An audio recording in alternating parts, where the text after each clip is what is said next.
People are so wrapped up nowadays in their own world. They're worried about jobs. They're worried about mortgages. They could care less about UFOs and ETs and paranormal events and whatnot. That isn't even on their radar scope. It has been a general practice of the media to scoff at these kinds of stories, make light of such testimony. We can only ask that you take the time to give some serious consideration not only to our statements, but to the statements of other witnesses out there who have similar incidents. The UFO phenomenon is real, not imaginary. I don't think there's any potential hostility, except, again, to closed-minded people. We will have our minds expanded. There will be a paradigm shift. Traditional institutions such as religions, governments, other social institutions may indeed be threatened by what is coming. That is just a logical consequence of what is about to occur. But if indeed this Earth is being visited by other races, and if those races are, one or more races, are in fact repeatedly monitoring and sometimes tampering with our nuclear weapons, that secret, in our view, should not be kept from the citizens of this planet any longer.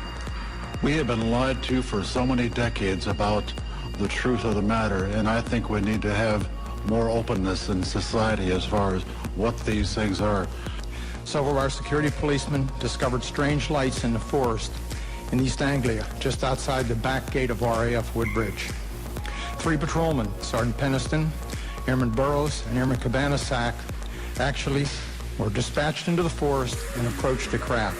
They reported it being triangular, approximately 3 meters on a side, dark metallic in appearance with strange markings. As soon as daylight time came up, this thing shot up right through everything and just disappeared, more or less.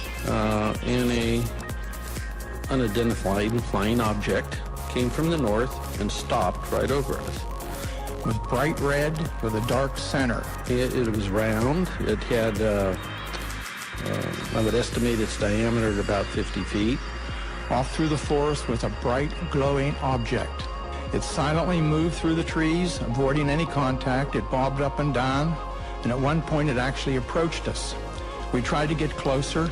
It receded out into the field, beyond the forest, and silently exploded into 5 white objects. What you have heard here today is evidence of a phenomenon. It sounds fantastic, and it is fantastic. After several, about an hour and a half, the flight security control said he could see it over another launch facility still down the road. And then he said it suddenly and silently just went away up to a star size and then disappeared. There were 3 or 4 objects in the north, brightly colored, changing from elliptical to round and moving at very high speed and sharp angular movements as though they were doing a grid search. His dispatch had told him there had been over 20 reports to his office that night in reporting a UFO in the area. He was white as a sheet. He said, "It's back." He said, "What's back?" He said, "The UFO." These are clearly, in my view, a technology from somewhere else piloted by beings from obviously another world or another dimension. So we had an unusual visitor. We had an officer in a uniform telling us that you may have heard rumors about this. It didn't happen. It's top secret. And I wanted to stand up and say, which is it? Didn't it happen, or is it top secret? There's current excessive secrecy in our government surrounding this phenomenon.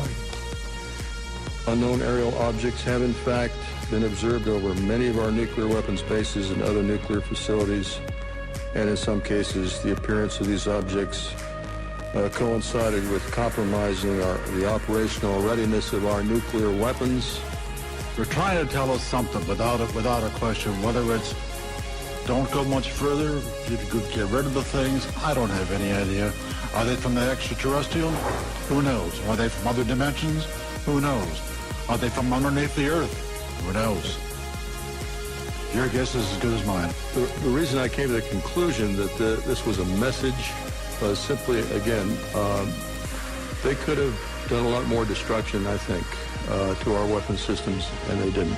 It was simply shining a light on our nuclear weapons, and literally, literally shining a light on nuclear facilities.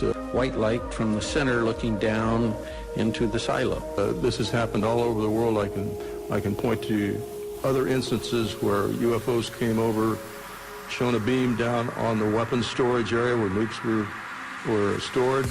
Our opinion is that whoever these beings are, they are indeed attempting to send a signal that we are playing with fire, that we are gambling with the human race's future.